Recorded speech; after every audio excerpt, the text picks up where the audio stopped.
But coming up right now, let's talk to Professor Tim Luckhurst, former BBC executive himself, principal of South College, Durham University, of course, because on the front page of the Telegraph, lots of other papers today, we've got some words from Tim Davie, who is, of course, the Director General of the BBC. He was speaking to staff, apparently, this week, and he said the BBC has got better budgets than some of the commercial operators, and, of course, we don't need to make a profit on everything, which is a very nice position to be in. He says it's truly amazing what we're pulling off, by the way. Most households are pretty happy paying a licence being a forced payment. It's amazing what we are pulling off. I kind of know what he means, but he's probably rather regretting now that it's being published in a newspaper because it doesn't look great for him. Tim, a very good morning to you. Welcome. Good morning. I mean, he's right, isn't he? It is pretty amazing what they're pulling off in all sorts of ways, because they're very much assailed on all fronts, the BBC, at the moment. And certainly we know from many people that listen and watch this show that a lot of people no longer have a TV licence. A lot of less people are now paying for it than there were. Well, you're absolutely right, Mike, that I'm sure that Tim Davie would have wished his comments to remain private. Yes. What he was doing, I suspect, was celebrating the extent to which people do pay their licence fee, and the BBC is, as he accurately reflected, better financed than some of its commercial competitors. It's not better financed than Netflix or Amazon or any of the really truly giant streaming services, but it is well financed, and I think that that's appropriate for a great British cultural asset, one of our greatest tools of cultural diplomacy. But I think it's also the case that Tim Davie knows that the licence fee is under discussion, that the new Secretary of State for Culture, Media and Sport, Lucy Fraser, will be taking a very long look at whether this is the right way to fund the BBC, and we will be getting a decision about that in the next couple of years. So Tim Davie is defending a system which works well now, but he also knows it's under question. Yes, and I think I suspect he knows it's also going to change quite remarkably under his kind of reign, if you like, over the next 5 years or so.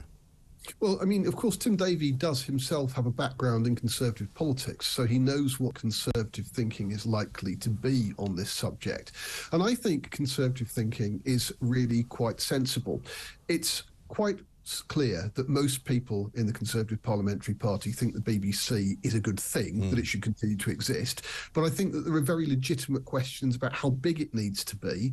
I think there's also very fair questions about the ability to pay. It's very strange that everyone pays a flat fee for the service.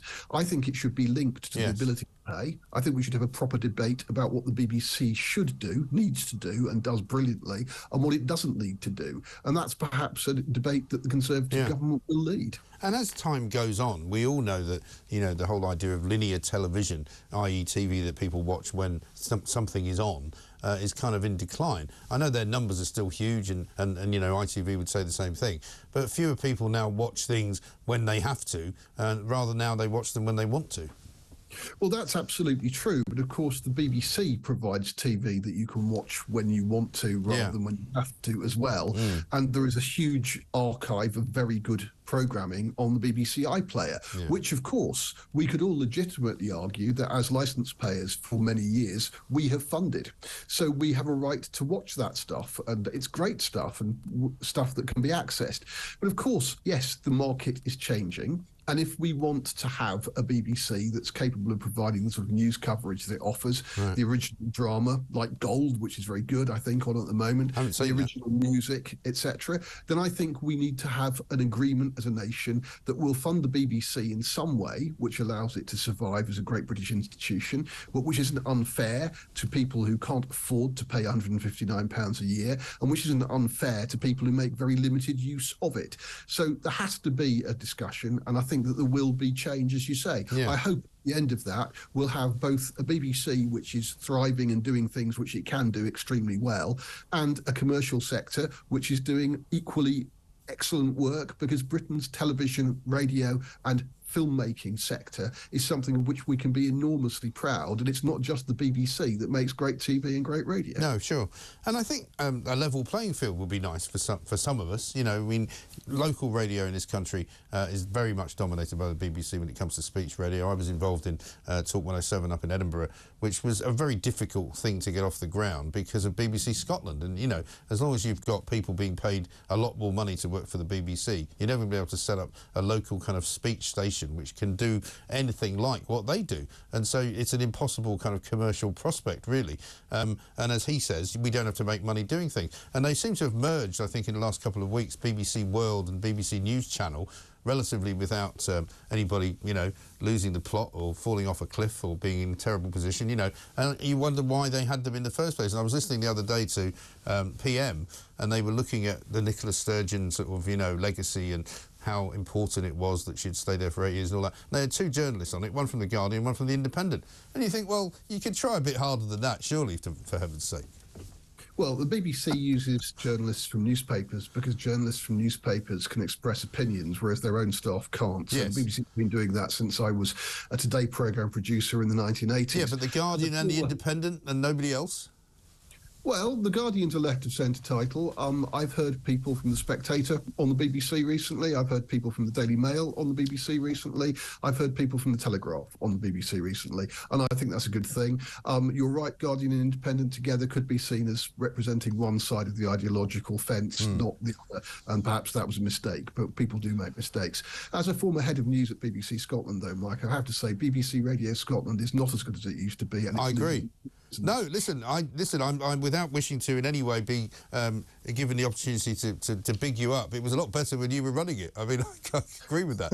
But I also think that Radio 4 Today programme was a lot better when Rod Liddell was running it. But that's, you know, that's just my opinion. Well, in terms of audience, you've got a point. I'm still a huge fan of BBC Radio 4's Today programme, but I think that it is facing new challenges, not least from excellent speed radio stations such as Times Radio, which is beginning to really take it on and to provide some really intelligent coverage. Yeah. So we've got competition. And my view as a former newspaper editor, as well as a former broadcast editor, is competition's a good thing. It keeps us on our toes. And I'd like to see the commercial sector providing really effective competition across the whole field of radio, TV and online services, because I think it keeps the BBC honest and keeps it really I think so. sharp. But again, an awful lot of what the BBC does, because they have so much money, they can do it in a way that, for example, we could never do. I mean, we can't compete in any way, shape or form with their online services, and some people would say, and I'd be one of them, they shouldn't have that sort of monopoly. I mean, they've got an incredible number of people employed on their website, and they do things that nobody else can do. So there is no competition really for that. Well, I think that the BBC does things that other people can't do. And if you look, for example, at some of the services it provides abroad, for example, the stuff which is read by people in Afghanistan or listened to by people in Afghanistan, the service it provides on radio, which is being heard and listened to in Ukraine at the moment, the people in Russia who are taking the risk to listen to and read BBC content on closed circuit internet and using private networks in order to avoid being watched by their own security services.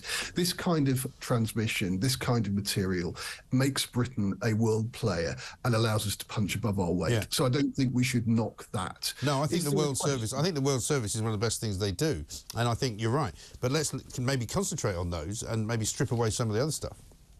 Well, look, Mike, if the argument is we need to have a big conversation as a nation about what we want the BBC to do, if we can start from the agreement that the BBC is essentially a good thing, but that the world has changed and that there is now a great deal of competition out there and that we need to build a fairer playing field in which the BBC can play its role effectively, but in which it's not acting as a market blocker for others, then I think that's a great way to think. Yeah. And I think that might result in a slightly smaller BBC. It might result in payments which enable people to pay what they can afford rather than paying a fat fee, and that would be, in my opinion, possible. You can have it universal support for the BBC without everyone paying the same amount, and that's an important criteria.